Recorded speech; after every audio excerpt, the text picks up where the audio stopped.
दर्शकों के लिए हम लेकर उपस्थित हैं पटना उच्च न्यायालय के अधिवक्ता संजीव कुमार जी के साथ एक वार्ता, जिसमें हम लोग विभिन्न चीजों पर चर्चा करेंगे। संविधान के निर्माण से लेके आज के जो जनप्रतिनिधि है उनका चरित्र कैसा है, क्या होना चाहिए, कानून संबद्ध क्या है, इन सब बातों पे हम चर्चा करने जा रहे हैं। स्वागत करते हैं संजीव जी का, जो पटना उच्च न्यायालय के अधिवक्ता हैं। संजीव जी, आपको हमारे चैनल दिव्य रश्मि में आपको भी बहुत बहुत स्वागत है। संजीव जी, ये जैसा कि लोग बताते हैं और सभी लोग मानते भी हैं कि 1947 में हमारा देश अंग्रेजों से आजाद हो गया। क्या लगता है कि ये आजादी आज भी अधूरी है? कहने को संविधान तो बन गया और संविधान में प्रस्तावना लाई गई कि हम भारत के लोग, भारत के लिए, भारत की जनता का कानून बनाने जा रहे हैं, संविधान बनाने जा रहे हैं। इस पे आप थोड़ा सा बताएं क्या है और कैसे संविधान बना और आज की स्थिति क्या है? देखिए राकेश जी, आपने जो सवाल आज किया है ये बहुत ही गूढ़ रहस्य का विषय है और इतना आसान नहीं है कि सवाल का जवाब एक लाइन में दिया जा सके। अब रही बात जनता के अधिकार मिला नहीं मिला, सचमुच में देश की जनता आजाद हुई नहीं हुई, इस बिंदु पर अगर हम लोग डिस्कशन करेंगे तो काफी गहराई में जाना होगा। गहराई में जाने का तात्पर्य है कि आजादी के बाद हमारे देश के लोगों ने इस देश की व्यवस्था को चलाने के लिए एक संविधान की आवश्यकता को महसूस किया। पूरी दुनिया के हर देश में एक संवैधानिक व्यवस्था होती है, उसके तहत उस देश का संचालन होता है, उसके शासन तंत्र का संचालन होता है। इस देश के लोगों ने भी अपने लिए संविधान सभा का गठन करके एक संविधान का निर्माण किया। पूरे दुनिया भर के संविधान से जो गूढ़ तथ्य थे, रहस्य थे, निकाल करके संविधान में समाहित किया गया और ये पूरी तरह से एक संविधान तैयार किया गया। उसमें सारी व्यवस्था की गई कि ये देश कैसे चलेगा। लेकिन जैसा कि संविधान के प्रस्तावना से ही स्पष्ट है, जैसा आपने भी कहा, प्रस्तावना में है कि शुरू में हम भारत के लोग, अंत में क्या है कि इसे अधिनियमित आत्मसमर्पित करते हैं। तात्पर्य यह है कि यह देश के संविधान को यहाँ की जनता ने अधिनियमित किया। ये जनता इस देश के संविधान को बनाया और अपने लिए सारे प्रावधानों को लागू किया। जनता ने ही अपने संविधान में देश में विधायिका की स्थापना की, कार्यपालिका की स्थापना की और न्यायपालिका की स्थापना की, ताकि ये देश की हर तरह से संचालित सुचारू रूप से लोकतांत्रिक तरीके से किया जाए। इसकी पूरी व्यवस्था संविधान में की गई। अब आइए कि जो आपने कहा कि आज भी देश आजाद हुआ है कि नहीं हुआ है, इस पर थोड़ा प्रकाश डालिए। बहुत कम समय में आप यहाँ पूछने आए हैं, इसके लिए तो लंबा डिस्कशन का विषय है, लेकिन फिर भी मैं इतना बता देता हूं। स्वतंत्रता का तात्पर्य क्या होता है? स्वतंत्रता का तात्पर्य यह है कि स्वच्छंद होकर के अपने आदमी अपना जीवन जी सके। संविधान में व्यवस्था है, सबको सम्मान से जीने का अधिकार, बराबर का अधिकार, किसी तरह से भेदभाव नहीं किया जाएगा, इन सारे प्रावधानों को निहित किया गया है। तो क्या ये सारे चीज जनता पर लागू है? जनता इसको अपने लिए उपयोग कर पाती है? अगर कर पाती है तो जनता स्वतंत्र है, नहीं कर पाती तो जनता परतंत्र है। आपने कहा कि सबके लिए समान अवसर हैं, तो संविधान में एक प्रावधान और कर दिया गया, रिजर्वेशन शब्द जोड़ दिया गया, जिसमें जातिगत भेदभाव सामने आ गए। तो आपका एक तरफ कॉन्स्टिट्यूशन कहता है इक्वलिटी एमंग्स इक्वल, दूसरे तरफ वो अलग अलग कास्ट और सिटीजनशिप में विभेद करता है। एक तरफ आप रामायण और गीता नहीं पढ़ा सकते हैं, दूसरे तरफ माइनॉरिटी के लिए स्पेशल प्रोविजन दिया गया है। तो ये कहाँ इक्वलिटी है? नहीं नहीं, मैं यहाँ आपसे एक डिफर करता हूँ। इक्वलिटी का मतलब ये नहीं है सबको समान अधिकार मिले। तो जहां तक अनुच्छेद 14 का सवाल है, समानता का अधिकार, वो सब है, इस संविधान में है, उसको दिया भी जा रहा है। अब जाति, पंथ और धर्म के आधार पर जो आप कहते हैं, संविधान निर्माताओं ने इस बात को महसूस किया निर्माण करते समय कि देश का एक बड़ा तबका आर्थिक और सामाजिक रूप से बिल्कुल ही पिछड़ा हुआ है। जब तक उसको अपग्रेड हम नहीं करके मुख्य धारा में शामिल नहीं करेंगे, संविधान के जो लक्ष्य है उसको हम नहीं प्राप्त कर सकते। तो ये कितने दिनों तक? ये लंबे डिबेट का विषय है, इस पर मैं कुछ नहीं बोलना चाहूंगा, लेकिन मैं इतना जरूर कहना चाहूंगा कि अनंत काल के लिए नहीं संविधान में प्रावधान किया गया था, वहां तो 10 साल के लिए था। आप उसके मूल्यांकन करिए कि जो आपका गोल था, कॉन्स्टिट्यूशनल गोल जिसको आप कहते हैं, उसका हम समर्थक हैं कि बिना निम्न तबके के लोग को अपग्रेड किए हुए, ऊंचे स्तर में लाए हुए संविधान के लक्ष्य को प्राप्त नहीं किया जा सकता। इसका मतलब ये नहीं है कि अनंत काल तक आप वही प्रक्रिया को अपनाते रहिए। आप इस बात का मूल्यांकन करिए, सर्वे करवाइए, किस लोग को राजनीति आरक्षण का आवश्यकता है, आरक्षण की आवश्यकता नहीं है। जो लोग अपने लेवल से ऊपर उठ गए हैं उस पर पुनर्विचार करिए आरक्षण पर। यह अनंत काल के लिए नहीं बना है कि आप जीवन भर इसको देते रहिए। जी, और ये जनता ने सब कुछ बनाया। आपने भी कहा कि जनता मालिक है इस देश की, संविधान निर्माता भी है, सब कुछ जनता है। परंतु क्या आज की जो पॉलिटिकल सिस्टम है उसमें जनता मालिक है? यहाँ पॉलिटिकल पार्टियां इसलिए बनती हैं कि मेरा आर्थिक विकास हो।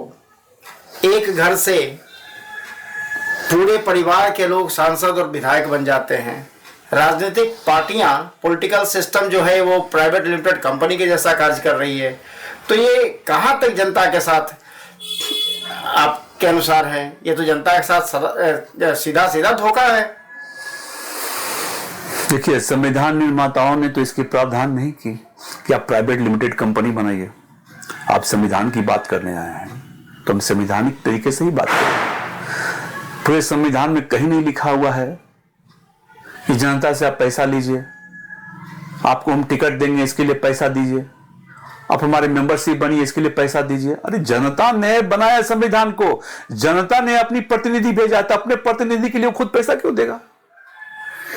ये तो जो संविधान निर्माता है और आज के संदर्भ में जिस तरह की राजनीति चल रही है, ये तो कभी परिकल्पना भी इसकी नहीं की होगी कि लोग इतने स्तर तक गिर जाएंगे कि चुनाव लड़ने के लिए पैसा मांगेंगे।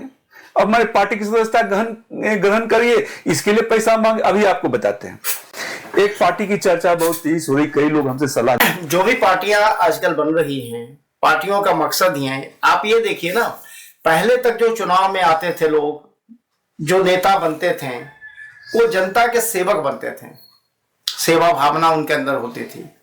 और आज के जो पॉलिटिकल सिस्टम में पॉलिटिशियन जो बन रहे हैं, वो एक व्यापारी तबके के लोग आ रहे हैं। लोग करोड़ों करोड़ लेकर टिकट खरीदते हैं, लोग पार्टियां टिकट बेचने का धंधा करती है। तो क्या ये जनता के लिए है? जो व्यापारी करोड़ों करोड़ लगाएगा वो जनता का हित साधेगा या अपना हित पहले साधेगा?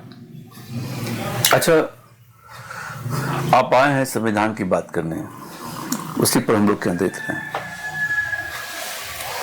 लोग पार्टियां क्यों बनाते हैं इतना?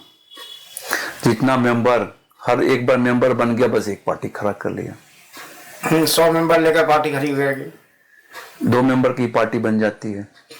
विधायक बनने की होड़ लगी हुई है, करोड़ों रुपया खर्च हो रहा है, क्यों? आप मालिक हैं, जनता मालिक है इस देश का, नौकर बनने के लिए परेशान है, क्यों? कारण एक ही है कि भले संविधान में लिखा गया इस बात को कि हम भारत के लोग ही देश के संविधान को बनाए, लेकिन उसको उपयोग करने वाला कौन है? देश का जो मालिक है वो पिछड़ा हुआ है, उपेक्षित है और जो नौकर है आज उसको सर्व सुख सुविधा संपन्न है। देश का नौकर देश का मालिक बनेगा तो यही होगा। आपके घर का नौकर अगर आपका घर के मालिक बन गया तो आपके घर का पैसा चुराएगा। वही हो रहा है इस देश में। नौकर ही मालिक बन गया, घोटाला कर रहा है, पैसा चुरा रहा है, और जो मालिक है देश का वो उपेक्षित है।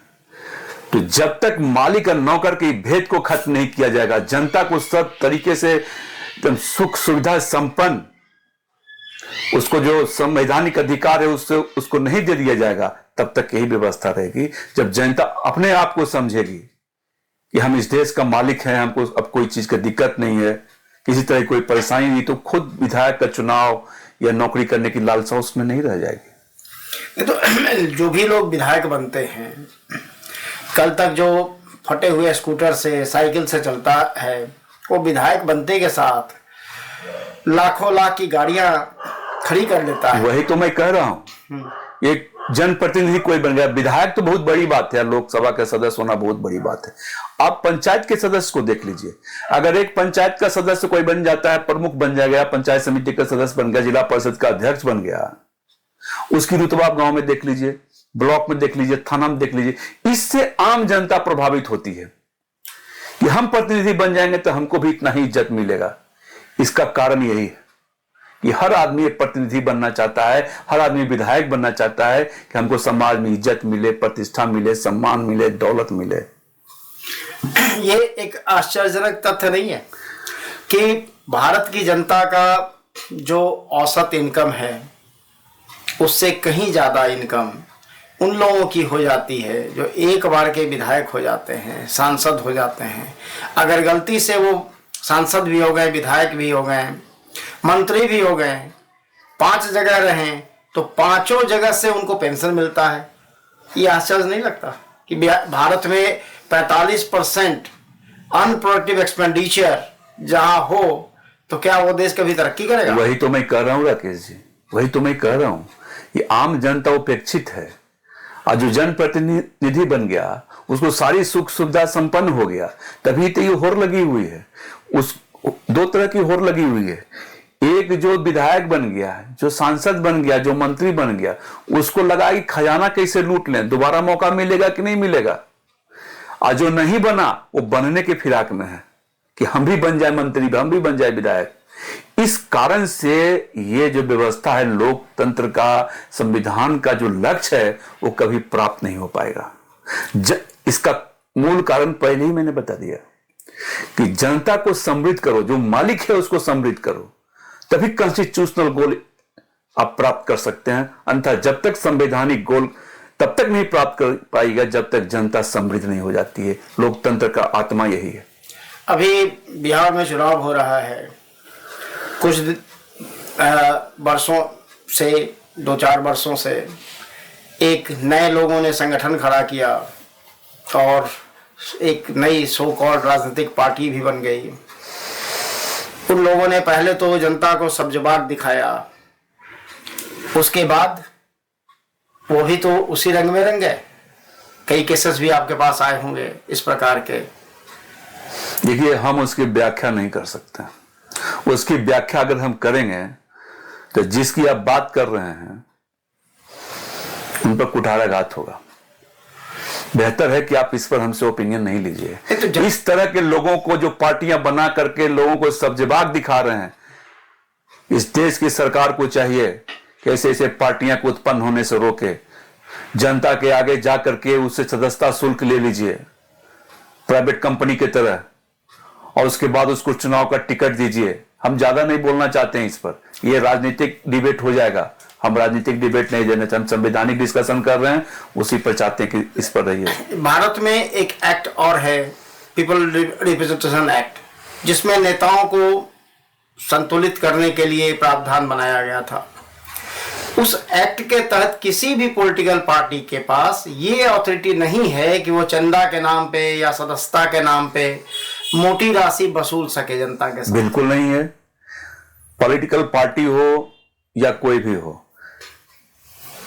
चुनाव में जो पार्टिसिपेट करती है जो भी संस्था हो चाहे पार्टी हो, वो उसका उद्देश्य एक ही होता है, जन कल्याण। जनता के कल्याण ही संविधान की आत्मा है। उसको कहीं कोई राइट नहीं ऐसा दिया गया है कि आप जनता से पैसा वसूलिए। कोई भी पॉलिटिकल पार्टी अगर ऐसा करती है तो गैर संवैधानिक काम है। अगर ऐसा करती है तो उसके खिलाफ कानूनी कार्रवाई किया जाए, उसका रजिस्ट्रेशन को रद्द किया जाना चाहिए और उस पर चुनाव लड़ने पर प्रतिबंध लगाए जाने चाहिए। जो जनता को ठगने का काम किया है, एक बात के लिए भी अगर ठगता है या 100 बात के लिए ठगता, अपराध बराबर होता है। जनता को धोखा दे करके और उसके पैसा वसूलना, यह राजनीतिक पार्टी का काम नहीं है। अब दल बदल विरोधी कानून की बात आप कर रहे थे, वो क्या था? दल बदल विरोधी कानून क्यों बनाया गया? कि देश का लोकतंत्र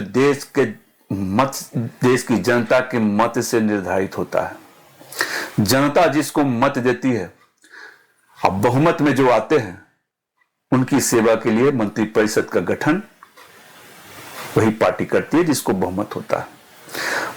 जनता के मत का सम्मान होना चाहिए।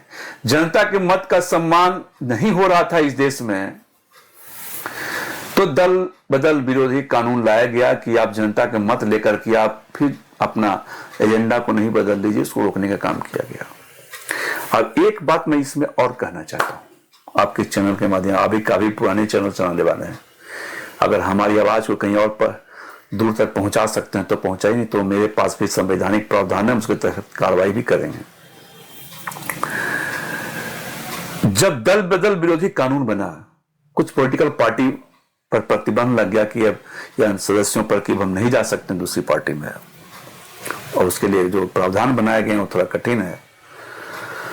कुछ पॉलिटिकल पार्टी क्या कर रही है कि मिल करके 4-5 पार्टी मिल गई, जिसमें सारे दल शामिल है। मैं किसी दल के बारे में नहीं कर रहा हूं। एक संगठन तैयार करती है, उस संगठन में कॉमन मिनिमम प्रोग्राम होता है, हम ये करेंगे, हम ये संयुक्त रूप से काम करेंगे, जनता के बीच में मीडिया के माध्यम से दिया जाता है, और कि हमारी इतनी सीट पर हम लोग संयुक्त रूप से लड़ेंगे, इस पर दूसरा पार्टी अपना कैंडिडेट नहीं खड़ा करेंगे और हम लोग मिलकर के देश की सरकार को चलाएंगे, ये सब काम करेंगे, लिखा जाता है।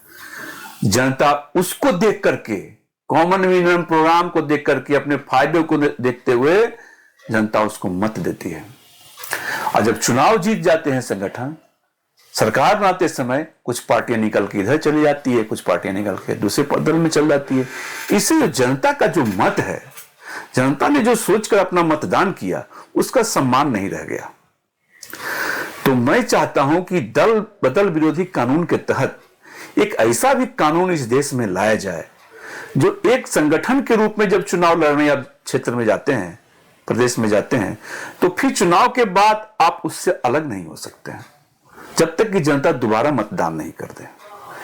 इसलिए ये बात जो है, मैं चाहता हूं कि आप अपने चैनल के माध्यम से और जगह इसको बताइए, नहीं तो मैं भी इसका संवैधानिक और कानूनी पहलू को तलाश रहा हूं। अगर जरूरत पड़े तो मैं न्यायालय में भी जा सकता हूं इस बिंदु को लेकर के। चुनावों में एक चीज और देखने को मिलता है, जितनी भी पॉलिटिकल पार्टियां हैं, चाहे वो कॉमन मिनिमम प्रोग्राम हो या इंडिविजुअल घोषणा पत्र हो, जितने भी घोषणा पत्र ये लोग जारी करते हैं, उसका क्या ये खुद पालन करते हैं? और अगर पालन नहीं करते हैं तो क्या इन पे कानूनी कार्रवाई नहीं बनती है? देखिए, ये लीगल एस्पेक्ट का यहाँ बोलना मेरे लिए थोड़ा सा ज़्यादा बड़ी बात हो जाएगी, लेकिन ओरल एग्रीमेंट भी होता है, और किसी को आप ओरली आप कमिट कर देते हैं तो आपको फॉलो करना है, और कमिटमेंट से अगर आप डिविएट करते हैं तो कानून क्या कहता है उसका प्रावधान आपको भी पता है। आप भी पेशा से वकील रह चुके हैं, लेकिन अभी इस पर कोई भी विवाद नहीं छेड़ना चाहता हूं, क्योंकि पूरे देश की राजनीति इससे लिप्त है। आज से नहीं, आजादी के बाद से लेकर आज तक के किस पर कार्रवाई करेंगे, कहां तक जाएंगे कार्रवाई करेंगे। लेकिन लिखा पढ़ी की बात छोड़ दीजिए, आप यहां इंटरव्यू करने के लिए आप आए। मैंने कहा कि ठीक है, आप आइए। मैं कह दूंगा कि नहीं आप चले जाइए, मैं नहीं दूंगा, ये गलत है, किसी के साथ धोखा है। बस उसी तरह से आप समझ जाइए।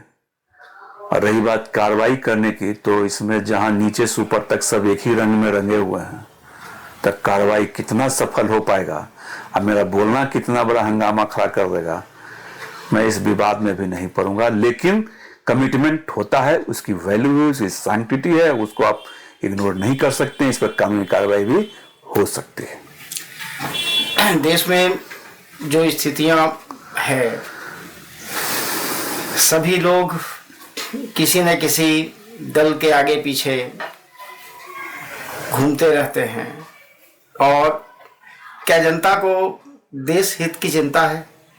वो पार्टियों के साथ तो इसलिए जाते हैं कि उनका भला हो सके, उनको कुछ आर्थिक लाभ हो सके।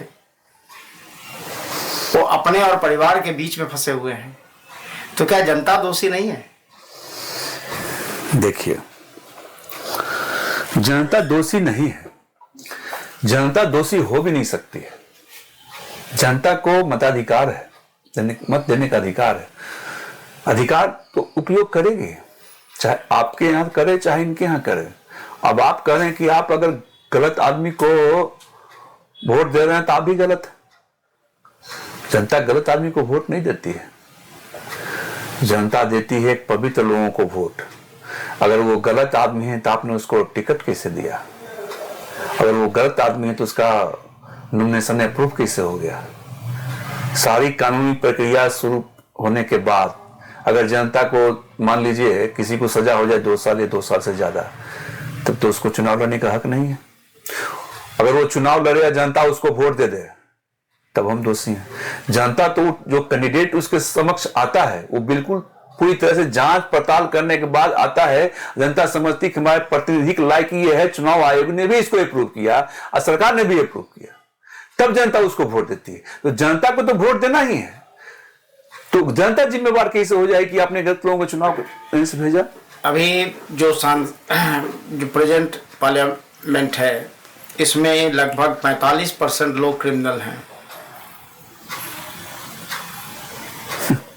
और क्या वो 45% क्रिमिनल जनता के प्रतिनिधि हो सकते हैं? बिहार में भी जो अभी ये आपका समाप्त हुआ और नया गठन होने जा रहा है विधानसभा का, इसमें भी पूर्व के सत्र में जो रहे हैं उसमें भी लगभग 45 से 50% लोग क्रिमिनल थे। और ये संविधान में जो एक चीज आश्चर्यजनक नहीं लगता है कि लोग जेल से वोट नहीं डाल सकते लेकिन चुनाव जरूर लड़ सकते हैं, नेता बन सकते हैं। ये कहाँ तक उचित है? देखिए, जो अपराधी है, जो अपराध किया है, कानून उसके साथ भी खड़ी है। उसको भी अपराध है, वो अपराध किया, अपराध नहीं किया। आप तो अपराधी एक लाइन में बोल दिए, आरोप किसी के ऊपर लग सकता है तो वो अपराधी हो गया, ऐसी बात नहीं है। अपराधी वो तब है जब न्यायालय द्वारा अभी निर्धारित कर दिया गया कि हाँ तुम अपराध किए हो, तो 1 मिनट सजा हो गई, वो अपराधी हो गया। तो कानून है आपके यहाँ कि 2 साल से तक या 2 साल से ज्यादा कि अगर सजा हो गई तो चुनाव में अयोग्य घोषित होगा। कोई चीज जीत भी गया है, बाद में कन्विक्शन हो जाती है, उसको सजा याफ्ता हो जाता है तो उसकी सदस्यता चली जाती है। आपके यहाँ कानून है। लेकिन आप कह रहे हैं सर्टेन परसेंटेज के बारे में कितने लोग अपराधी, आप कहने वाले कौन होते हैं कि वो अपराधी है? अपराधी मुकदमा उसके ऊपर दर्ज है, न्यायालय ने अभी निर्धारित नहीं किया है। अच्छा, जब तक कानून उसके लिए भी है, अपने आप को निर्दोष साबित करने का अधिकार संविधान और कानून ने उसको भी दिया है। अपने आप को हो सकता है कि वो इस बात करने में सक्षम हो जाए कि हम निर्दोष हैं। तो अपराध सिर्फ एफआईआर कर देने से, मुकदमा दर्ज होने से उसको सिर्फ अपराधी कह देना और उसको चुनाव में अयोग्य ठहरा देना, आपके देश का कानून अनुमति नहीं देता है। हर तरह के अपराध का एक अपराधियों के लिए एक व्यवस्था की गई है। कि कब वो चुनाव लड़ेगा, कब चुनाव नहीं लड़ेगा। तो सिर्फ मुकदमा दर्ज हो जाने से, आप उसको चुनाव लड़ने से उसका जो संवैधानिक अधिकार है वंचित आप नहीं कर सकते हैं। जितने भी चुनाव में जो जीत कर जा रहे हैं, चाहे सांसद हों, विधायक हों, इन सबका वेतन निर्धारण करने का अधिकार किसको है और किससे होना चाहिए? वेतन निर्धारण तो कमेटी उसके लिए करी रही है, पार्लियामेंट खुद भी करती है, विधायिका जो है उसको अधिकार है, वो कर सकती है वेतन का निर्धारण। जब वो नौकर है तो मालिक तय करेगा या नौकर खुद तय करेगा कि हमको वेतन कितना होना चाहिए? अब देखिए, फिर आपको हमको रूट में ले जाना होगा, कौन नौकर है कौन मालिक है, पहले आप ये समझिए। वो मेरा सुन लीजिए, प्रतिनिधि है। अब आप प्रतिनिधि हैं तो पहले आप सुन लीजिए, वो आपके प्रतिनिधि हैं, मतलब आप खुद हैं। प्रतिनिधि का मतलब क्या होगा? आपका प्रतिनिधि मतलब आप खुद हैं वहां। वो नौकर के लिए निर्धारण करने, पार्लियामेंट में जब वो प्रस्ताव आता है, चाहे वेतन वृद्धि का या वेतन में कटौती का या असेंबली में आता है, तो कौन करता है? देश की जनता करती है। आपका प्रतिनिधि वहां है, वो अपने लिए नहीं बढ़ाती है, देश के जनता, देश के नौकरों के लिए बढ़ाती है।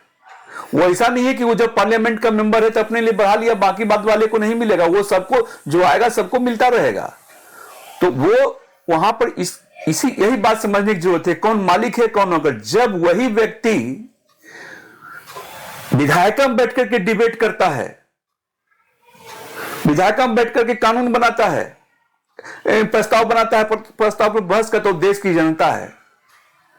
और देश की जनता आप हैं, चूंकि आपका प्रतिनिधित्व वो कर रहा है। अब वो प्रस्ताव पारित करके राष्ट्रपति के पास जब भेजता है तो कानून बनता है, और जब कानून बनता है तो नौकरों के लिए बनता है। और जब आप खुद अब तो ये भी विधायक और सांसद भी पब्लिक सर्वेंट के एम्बेट में आते हैं, तो वो उनके लिए बनता है। जब वहां बहस करती है, जनता के रूप में वहां बहस करती है, देश के नागरिक के प्रतिनिधि के रूप में बहस करती है। इसमें कोई दोष तो हमको नहीं दिखाई देता। अब आप ये कह सकते हैं कि भाई जहां उसको इतनी सुख सुविधा क्यों मिलती है, ये आप कह सकते हैं। ये डिबेट का विषय हो सकता है कि एक सांसद को इतना सुख सुविधा क्यों है, आम जनता को इतना सुख सुविधा क्यों नहीं। ये गलत है। देश का प्रति व्यक्ति आमदनी कितनी है आप उसको देख लीजिए, उसके हिसाब से ही आपको वेतन का निर्धारण करना चाहिए। लेकिन आप समझिए कि महात्मा गांधी का जो ये आया था, हम लोग भी पढ़े, आप भी पढ़े होंगे, एक धोती पहनते थे, एक धोती ओढ़ते थे। उसके पीछे बहुत बड़ा रहस्य। उन्होंने कहा था कि देश की जनता गरीब है तो हमको कभी हक नहीं है कि हम पूरा ओवरकोट पहने और महंगे कपड़े पहने। ये समझने की बात है। आपकी जनता गरीब है, करा रही है, कष्ट में है, पहले आप उसको देखिए, तब उसके हिसाब से अपना वेतन बढ़ाए कि हमको कितना मिलना चाहिए। आप तो उसके सेवक हैं। जब इस बात को आप समझने लग जाएंगे कि देश की जनता गरीब है, मालिक गरीब है, हम सेवक हैं, तो हमको क्या होना चाहिए, और इस भावना से समझेंगे तभी तो संविधान लागू होगा देश में, तभी देश स्वतंत्र होगा। यही तो मैं प्रारंभ में ही कह दिया जी। तो मतलब अगर नटशेल में कहें तो आज भी जो नेता हैं, जो शीर्ष पे बैठे हैं, उनकी मानसिकता वही अंग्रेजों वाली है कि शासन हम करते रहें और गरीबों को चूसते रहें। पार्टियां कोई भी हो, सरकारें किसी की भी बने, मनसा सबकी एक ही होती है। नहीं, इस बात में हम समझ नहीं सकते। यहां क्या है और वहां क्या था, पहले इसको आप समझिए।